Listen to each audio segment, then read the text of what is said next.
Namaste and welcome to this exciting new episode of Sathology Debunking Mythology.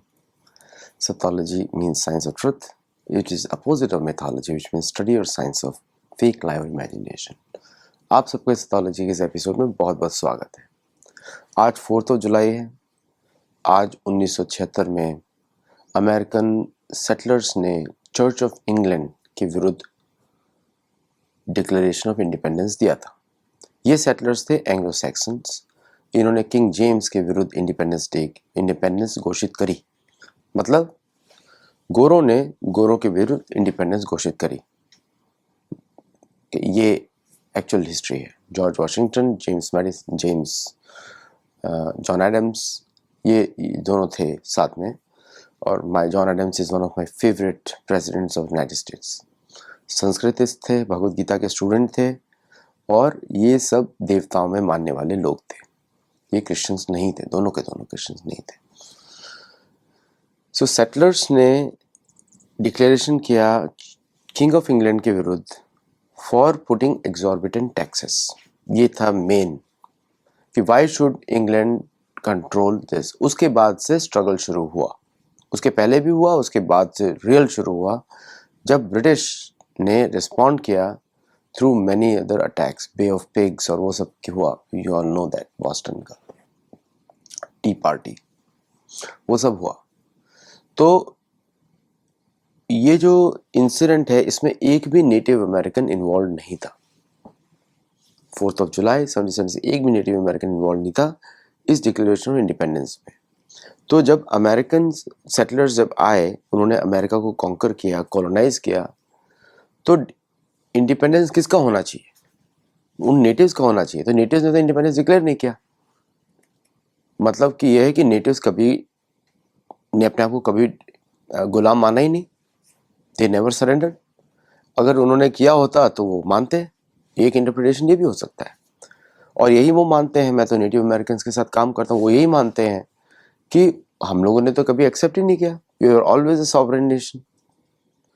इसीलिए आज भी 738 sovereign Nations हैं America में, जिनको यूएस मतलब रियली सॉवरेन नहीं है लेकिन सूडो सॉवरेन है, पार्टली सॉवरेन है under the constitution United states में, जिसमें वो फ्री ट्रेड डील कर सकते हैं या फ्री किसी नेशन के साथ पार्टिसिपेट कर सकते हैं। और अगर भारतीय सरकार हमारे साथ काम करना चाहे तो हम लोग चाहते हैं कि हमको रिलीजियस और कल्चरल रिकग्निशन भारतीय सरकार दे, ताकि हम लोग अपना कार्य आगे बढ़ा सकें। कार्य मतलब अपनी भाषा, भोजन जो नेटिव अमेरिकन्स के, उसको हम आगे बढ़ा सकें। और तो मतलब इंडिपेंडेंस तो किसका हुआ? ये इंडिपेंडेंस डॉक्यूमेंट ही रियल माना जाएगा, नहीं माना जाएगा, तो ये जिस पे क्वेश्चन उठ सकता है। क्योंकि आपने अपने लोगों के विरुद्ध इंडिपेंडेंस डिक्लेयर किया, लेकिन जो वहाँ पे रहने वाले हैं उनका तो हुआ नहीं। आपने बस ये बोल दिया कि हम लोग इंडिपेंडेंट हैं, ये कॉलोनीज हमारे अंडर है। मतलब उन्होंने ये अज्यूम किया कि लैंड हम कंट्रोल करते हैं, अगर हमने डिक्लेयर कर दिया तो बाकी लोगों को एक्सेप्ट करना पड़ेगा क्योंकि हमने उनको हरा दिया। It is a conquerors mindset. और उन्होंने जो अत्याचार किए उसको सबको इग्नोर कर दिया गया, बिकॉज अब उनकी स्टोरी कोई बताएगा ही नहीं। इसलिए टीयर्स ऑफ द ट्रेल, काफ़ी पुस्तकें लिखी गई जहाँ पे नेटिव अमेरिकन्स ने अपने अत्याचारों को बताया। और मैंने भी थोड़ा सा अटेम्प्ट किया इस बुक में, गोल्ड ब्लड एंड गॉड, उसको ग्लोबल पर्सपेक्टिव देके उसको मैंने बात किया।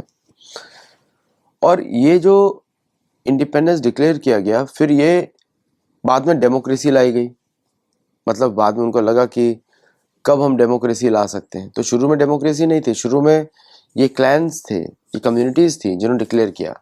13 स्टेट्स जहाँ पे इनका कंट्रोल था लैंड पे, हर जगह उन्होंने डिक्लेयर किया। बाद में 1908 में चर्च ने बोला आप डेमोक्रेसी लेकर आइए। मतलब डेमोक्रेसी जो था वो टूल बना नेटिव अमेरिकन्स का जमीन को हड़पने को लीगलाइज करने का। तो डेमोक्रेसी में कौन पॉपुलेशन बढ़ा था? वो थे एंग्लो सैक्सन्स और सेटलर्स। और तब भी इन्होंने नेटिव अमेरिकन्स को अपना सिटीजन नहीं माना, क्योंकि उनको डर था कि नेटिव अमेरिकन्स अपनी ज़मीन वापस करेंगे। उनको वोट करने का अधिकार नहीं था डेमोक्रेसी में भी। उनको वोट करने का अधिकार, क्योंकि वो सिटीजन नहीं थे। 1908 में सिटीजन नहीं थे, उनको ये जो नई एंटिटी बनाई गई यूएसए उसके सिटीजन नहीं थे। 2 जून 1924 को उनको सिटीजनशिप दी गई। अब वो वोट कर सकते हैं, तब भी उनको वोट करने नहीं दिया जाता था। वोटिंग बॉक्सेस बनाए जाते थे दूर में, और पीओ बॉक्स का रूल लगा दिया कि अगर पीओ बॉक्स में होगा आप वोट नहीं कर सकते। और उनके ट्राइबल नेशन के रूल्स अलग बना दिए, वहाँ की पुलिस अलग होती है, सब कुछ अलग होता है, कोर्ट्स भी अलग होते हैं, वो अलग बना दिया गया। फिर ब्यूरो ऑफ इंडियन अफेयर्स बनाया गया ताकि उनको कंट्रोल किया जाए, उनकी पॉपुलेशन को रोका जाए। फिर ब्लड क्वांटम बनाया गया, ये टेस्ट करने। इसीलिए तो मैं बोलता हूँ कि जीन्स थ्योरी वो इन्वेंट की गई थी रेसिज्म को बढ़ाने के लिए। हमारी जो ट्रेडिशनल गोत्र वाला है वही बेटर है, वो बेटर है क्योंकि उसमें डिस्क्रिमिनेशन नहीं है। जीन्स में डिस्क्रिमिनेशन है, ये जीन्स इसके अंदर है, 2% इसके अंदर है, 2% blood quantum, 2% blood in this area, इस तरह बनाया गया कि मतलब कि 2% से कम अगर आपके अंदर नेटिव ब्लड है तो आप नेटिव अमेरिकन नहीं है। तो इन्होंने इंसान को जानवर की नस्ल बना दिया। अगर मैं किसी को पूछता हूँ, बोलता है मैं 2% फ्रेंच हूँ, 1% जर्मन हूँ, 1% ये हूँ, तो मेरा प्रश्न लॉजिकल यही होगा कि तुम कुत्ते की ब्रीड हो या इंसान हो। क्योंकि इंसान तो मन, उसकी जो मनोभाव के ऊपर उसको जज किया जाएगा ना, कि अगर कोई व्यक्ति अच्छा व्यक्ति बन रहा है, उसके अंदर बुरी आदतें हैं, अगर वो बदल देता है तो वो नया व्यक्ति है। यही तो प्रोसेस है इम्प्रूवमेंट का, कि हम योग विद्या के थ्रू हम जो खराब आदतें थी हमारी, हम उनको छोड़कर योग के माध्यम से अच्छे पुरुष बन जाते हैं, अच्छे व्यक्ति बन जाते हैं। हमारा माइंडसेट चेंज हो गया, उसी को तो नया जन्म बोला जाता है। जैसे ब्रह्मा जी ने जब कायाकल्प किया, उनका पुराना शरीर जल गया क्योंकि उनसे एक गलती हो गई थी। तो जो उनका नया शरीर उन्होंने एक्सेप्ट किया, वो उनको नया शरीर बोला गया, उनका नया शरीर बोला गया। तो इसी तो मनोभाव बदलेगा, वही इंसान की पहचान है, वही मनुष्य की पहचान है। कि मन, अगर बुद्धि उसके, अहंकार उसका चला जाता है, मन बुद्धि उसका बदल जाता है, तो वो अच्छा व्यक्ति है। और वो अच्छा व्यक्ति को वही माना जाएगा जो बन गया है। लेकिन जीन्स थ्योरी में ऐसा नहीं होता। जीन्स थ्योरी में आपकी नस्ल के ऊपर बात की जा रही है, आपकी रेस के ऊपर बात की जा रही है, आपके जाति के ऊपर बात की जा रही है। नस्लवाद, जातिवाद सेम प्रॉब्लम जीन थ्योरी पर कनेक्टेड है। मनुष्य तो ऐसा नहीं होता। मनुष्य तो अगर मेरे अंदर खराब आदत है तो मैं अच्छी आदत डाल लूंगा, बदल लूंगा अपने आप को, मैं बेटर पर्सन बन गया। राइट, ये है इतिहास। इसीलिए मैं आपको बताता हूं कि इस तरह मिसयूज किया गया जेनेटिक थ्योरीज को। 99.9% of DNA of all living beings on the planet is the same. 99.9%, क्योंकि इस भूमि से हमारा जन्म हुआ है। केमिकल सेम है। ऐसा नहीं कि केमिकल्स भूमि के अमेरिका में अलग हैं, चीन में अलग है, नहीं, स्लाइट वेरिएशन होता है। कहीं पे कुछ मिलता है, कहीं पे कुछ नहीं मिलता है, लेकिन हम यूज करते हैं ना। दुनिया में कहीं पर भी मेटल्स एक्सट्रैक्ट हम यूज करते हैं ना, इसका मतलब यह है कि qualities are the same general. Some chemical composition में change, but generally it's the same. तो नस्लवाद को यूज किया गया इन ए बिग वे। साइंस ने नस्लवाद को बैक किया थ्रू जेनेटिक थ्योरी, और ये प्रूव करने के लिए कि European genes are better than rest of the world genes, ये प्रूव करने के लिए। इसीलिए मैं जेनेटिक थ्योरी को कंप्लीटली रिजेक्ट करता हूं, because a human being should not be treated as a bag of chemicals. Human being, मनुष्य को जज करना चाहिए धर्म अधर्म के ऊपर, कि कितना धार्मिक है, कितना अधार्मिक है, स्किन के कलर पे नहीं। भारत में गोरे लोग भी मिलते हैं, भारत में काले भी लोग मिलते हैं, लेकिन ये ऐसा नहीं चलता इन देशों में, कॉलोनाइज्ड है। और जेनेटिक थ्योरी की बात करें, चलिए उनका आपका मानते हैं, आपने सपोज जेनेटिक थ्योरी यूज करी, तब तो सारे नेटिव अमेरिकन भारतीय निकले, सबके अंदर एक जीन्स भारतीय है, वो कैसे हो गया? और वहां पे महाभारत की कहानी याद आती है, जब भगवान कृष्ण बोलते हैं युधिष्ठिर को कि परशुराम के डर से उच्च कोटि क्षत्रिय पश्चिम की तरफ भागे भारत से, निम्न कोटि क्षत्रिय पूर्व की तरफ आ रहे। अब वहीं पे जुड़ जाता है, ये जो जुड़ जाता है कि कब हुआ? त्रेता युग में हुआ, त्रेता युग में हुआ, भगवान राम से पहले हुआ। तो सेंट्रल एशियन तो सारे भारतीय निकले फिर, सब उस तरफ भागे, कॉकेशियन सारे भारतीय निकले, सबका जेनेटिक पूल एक तो भारत से मैच करता है। और जो पूर्व में भागे डर के, वो इतने डर गए परशुराम से, उन्होंने पूरा बेरिंग स्ट्रेट ही क्रॉस कर दिया चीन के ऊपर जाके, और अलास्का से लेके साउथ अमेरिका तक भारतीय भारतीय नस्ल। और कुछ लोग दक्षिणी दिशा से भी आए।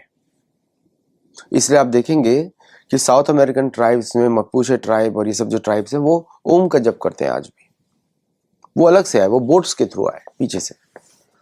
तो दो ग्रुप्स मैच करे, इसलिए आप देखेंगे मायन तक शुक्राचार्य के हैं, उसके नीचे लीमा सिविलाइजेशन, ये सब जो है भारत से कनेक्टेड ही है, अगर मैं इनकी जीन्स थ्योरी एक्सेप्ट करूं तो। लेकिन मैं उसको इसलिए रिजेक्ट करता हूं क्योंकि मनुष्य जो है is not a bag of chemicals. गोत्र system is the best system, क्योंकि गोत्र सिस्टम में आपको पता लगता है कि उसकी मनुष्य की आध्यात्मिकता प्रूव होती है उससे। तो चलिए आज के टॉपिक पे इसका बैकग्राउंड जरूरी था कि ऐसे भारत अमेरिका की इंडिपेंडेंस हुई। और 1965 में आपने ब्लैक्स को वोटिंग राइट्स दिया, उसके पहले उनको वोटिंग राइट्स ही नहीं था। ठीक है, 1875 से 1965 तक वोटिंग राइट्स नहीं था, तो कैसे डेमोक्रेसी मानी जाएगी? उनको डर था कि काले लोग कर लेंगे। रेसिज्म तो अमेरिका में 1900 अभी भी चलता है। अभी भी मेरे पास बच्चे आते हैं, वो बताते हैं कि हमारे टीचर उनको ऐसा बात करते हैं, बंदर बुलाते हैं। टीचर्स की बात कर रहा हूँ। और नेटिव अमेरिकन डर डर के रहते हैं, कहीं पकड़ के कहीं जेल में डाल दे, पुलिस चलती काम उनके विरुद्ध करती रहती है, नेटिव रेगुलर काम करती रहती है। ये आज चल रहा है। तो आज जो अमेरिका जो इंडिपेंडेंस डे सेलिब्रेट कर रहा है, उसमें नया डिबेट आ गया है। मैं इस पर बहुत पहले भी बात कर चुका हूँ, पुस्तक में भी लिख चुका हूँ, रिपब्लिक वर्सेस डेमोक्रेसी। अभी सोक्रेटिस और प्लाटो, इनका जो पूरा इतिहास है वो चलता है सोक्रेटिस, प्लाटो, अरिस्टोटल, ओके, वहां पे चलता है। वो उनके गुरु हैं। और तो रोमन माइंडसेट ही चल रहा है अभी वहां पे। तो सडनली डिबेट क्यों शुरू हो गया रिपब्लिक वर्सेस डेमोक्रेसी?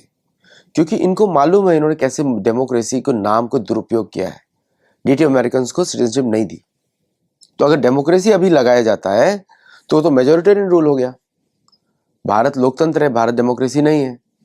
ठीक है, तो इसको कभी भी डेमोक्रेसी शब्द यूज नहीं करिए भारत के लिए। रिपब्लिक वो आप लोकतंत्र यूज करिए। ये जो कंफ्यूजन है यहाँ पे डेमोक्रेसी, क्योंकि डेमोक्रेसी के नाम पर एरिस्टोटल, सोक्रेटिस और प्लाटो दोनों का, सोक्रेटिस को मार दिया गया डेमोक्रेसी के नाम पे, है ना। एथेनियन डेमोक्रेसी, तो उसको बदल के एरिस्टोटल ने यूज किया रिपब्लिक शब्द का, कि रिप्रेजेंटेटिव गवर्नमेंट होगी, उसकी गवर्नेंस होगी, और जो गवर्न करेगा वो एक रूल्स के हिसाब से जो गवर्न करेगा, ताकि सबको राइट्स मिले। क्योंकि अब सफेद लोगों को डर है, जो जिनका रंग नहीं होता, उनको डर है कि अगर डेमोक्रेसी शब्द यूज किया तो हमारे वही हश्र करेंगे जो हमने इतिहास में किया था नेटिव अमेरिकन के साथ। अब वो सारे जो ब्राउन स्किन है वो सब एकत्रित हो गए हैं, वो ज्यादा नंबर में है। हमारी नेट पॉपुलेशन 50% से कम है, या हो जाएगी 52 से भी हो जाएगी। अगर डेमोक्रेसी यूज हुई तो हमारे पास कोई बचेगा नहीं। आप अमेरिकन को देखिए, अमेरिका को देखिए, सारे टीवी चैनल्स में सफेद लोग, एक डालते हैं ब्लैक, उसके ऊपर एक स्पेशल बनाने के लिए, जो उनके साथी का रहे, उनकी मानसिकता का हो, उन्हीं के साथ पड़ा हो। कहीं भी मीडिया में, पॉलिटिक्स में, कहीं भी आपको ज्यादा ब्लैक्स नहीं दिखाई देंगे या ब्राउन नहीं दिखाई देंगे। दिख के चुके मतलब 543 मेंबर्स में 6-7 इंडियन अमेरिकन से, उसमें से 1-2 ही सिर्फ हिंदू हैं, बाकी तो सब लोकल उनकी मानसिकता के हैं। सेम आपको दिखाई देगा पुलिस फोर्सेस में, सेम आपको दिखाई देगा मीडिया में एक डाल देते हैं और ब्लैक को ज़्यादा ऊपर चढ़ाते हैं, क्योंकि उनको उसके साथ जो उन्होंने किया था स्लेवरी में, तो बता नहीं सकते किसी को, उनकी जड़ें काट डाली। इसीलिए तो हिप हॉप में घुसते हैं, या फिर वो इस तरह के बास्केटबॉल इसमें घूमते हैं, क्योंकि वो अपनी कल्चरल आइडेंटिटी बना रहे हैं। इसलिए उनको कभी दोष मत दीजिए जो भी कर रहे हैं। तो अब ये आप जब समझ रहे हैं इसको, कि ये जो डिबेट है कितनी भयंकर डिबेट है, ये आइडेंटिटी क्राइसिस की डिबेट है। वो बोल रहे हैं कि ये हमारा नेशन है, बाकी लोग निकल जाओ। और फिर आप क्या बना रहे हो, अल्कात्राज, चारों ओर मगरमच्छ डाल दिया आपने इमिग्रेंट्स के लिए। आप कैसे आए थे? तो डेमोक्रेसी का कैसे मिसयूज किया था उनको मालूम है। चर्च ने क्या बोला था? चर्च ने बोला था कि अब तुम्हारा संख्या ज्यादा है, अब तुम अपनी गवर्नमेंट बनाओ, लीगलाइज कर लो। उनको मालूम है, इसलिए वो अल्कात्राज बनाया है, ताकि मगरमच्छ बाहर, मतलब ह्यूमन राइट्स की हद होती है मगरमच्छ वाला अल्काट्राज इलीगल्स के लिए, कि अगर आप क्रॉस करोगे इलीगली, हमारे रूल्स हिसाब से नहीं हो, हम आपको वहां डालेंगे, उससे निकलना नामुमकिन होगा। समझ रहे हैं आप? अब अरिस्टोटेलियन रिपब्लिकन क्या होता है? अरिस्टोटेलियन रिपब्लिक क्या होता है? वो डेमोक्रेसी से, एथेनियन डेमोक्रेसी से क्यों डिफरेंट है? एथेनियन डेमोक्रेसी को तो अमेरिका जो डेमोक्रेसी वो एक्सपोर्ट करता है ताकि दूसरी जगह प्रॉब्लम क्रिएट करे, और खुद चाहता है कि वो रिपब्लिक रहे, किससे उसका पावर बना रहे, रिप्रेजेंटेटिव पावर। उसको आप ठीक से समझिए। जो एरिस्टोटेलियन रिपब्लिक है वो एक रिप्रेजेंटेटिव पे काम करता है, जो कि सबकी सुरक्षा की बात करेगा, इंक्लूडिंग माइनॉरिटी, जो डेमोक्रेसी में नहीं चलने वाला। इसलिए सडनली बोल रहे हैं सारे रिपब्लिकन वी आर रिपब्लिक। उनको मालूम है उन्होंने क्या किया। और ऐसा नहीं कि वो बात करें, पिछले जमाने में, पिछले समय में Democrats were the slave owners, Republicans ने अपोज किया था उसको। अब पोजीशन रिवर्स हो गई है। तो ये जो लड़ाई चल रही है रिपब्लिक वर्सेस डेमोक्रेसी अमेरिका में, ये आज दिख रही है प्रेसिडेंट ट्रंप के इस 4th ऑफ जुलाई सेलिब्रेशन में, वो फाइट दिख रही है। तो ये जो नया लॉ पास हुआ है उस फाइट को और तेज करने के लिए, क्योंकि उनको मालूम है अगर ये नहीं हुआ, ये लास्ट बिट है उनके सुरक्षा के लिए। बात कर रहा हूं एंग्लो सैक्सन कम्युनिटी जो कि ब्रिटिश ओरिजिन की है, उसकी बात कर रहा हूं। तो नाउ इस क्रॉसरोड्स पे अब भारत आता है वापस। भारतीय पैसे से बनी थी कॉलोनी, अब भारत वापस आता है। भारत बात करता है ग्लोबल साउथ में, जिसमें वो काले लोगों को, इंडियन ओरिजिन लोगों को, या जो भी मूल निवासी हैं, नेटिव इंडिजिनस पीपल, उनके साथ जोड़ने की कोशिश करता है। ये एक नई कहानी बनती है। तो शायद आज आपको समझ में आया होगा कि ये जो 4th ऑफ जुलाई है, ये कितना मोमेंटस इवेंट है अमेरिकन हिस्ट्री में, और भारतीय हिस्ट्री में, या विश्व की हिस्ट्री में। और अमेरिका क्यों कंफ्यूज्ड है? अमेरिका आज पूरी तरीके से कंफ्यूज्ड है। तो उसको समझ भी नहीं आ रहा है क्या करें, कहाँ से अपने नंबर बढ़ाएं, क्या करें। और भारतीयों को प्रीच किया जा रहा है आप अपने नंबर कम करो। हिंदुओं को बोला जा रहा है नहीं नहीं, हम दो हमारे जो परिवार, हिंदू परिवार जो अर्बन सेंटर्स में रहते हैं, एक ही बच्चा करना है, एक भी नहीं करना है, खर्चा बहुत होगा। अरे भाई, भगवान विष्णु पालनहर्ता है, धार्मिक बनिए, और ब्रह्मा जी के लिए, सनातन धर्म के लिए आप पुत्र पैदा करिए, पुत्री पैदा करिए। मिनिमम 3 पर परिवार, मिनिमम 3, ताकि इस समस्या से नहीं हो। क्योंकि अगर धार्मिक पॉपुलेशन बढ़ेगी, और कितना सुख होगा अगर आप धर्म को बढ़ाने के लिए पुत्र पुत्री करें, कितनी सुरक्षा मिलेगी आपको इस सृष्टि से। समझिए, आप, आपकी सुरक्षा का दायित्व नहीं है, बहुत बड़े बड़े ऋषि मुनि हैं जो आपकी सुरक्षा करेंगे। डरिए मत, देवताओं के लिए कार्य करिए, देवताओं के लिए पुत्र पुत्री करिए, हमारे लिए नहीं। एक करिए इंद्र के लिए, एक करिए अग्नि के लिए, एक करिए सरस्वती माँ के लिए, ऐसे करिए, उनको डेडिकेट करिए, उन देवी देवताओं को। देखिए कौन आपकी सुरक्षा नहीं करता है।